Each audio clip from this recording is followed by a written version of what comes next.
দর্শক মন্ডলী, আপনারা দেখতে পাচ্ছেন এক অন্ধ লোক মাইক বাজিয়ে ভিক্ষা করছে। কোলে একটা বাচ্চা আছে এবং সামনে ওনার ওয়াইফ সম্ভবত।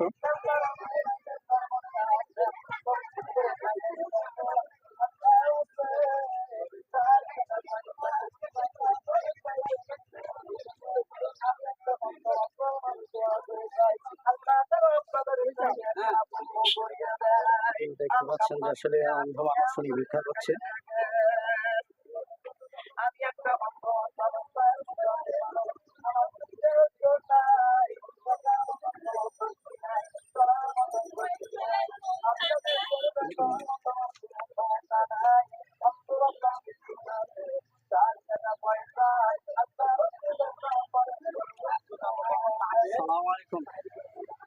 আসসালামু আলাইকুম।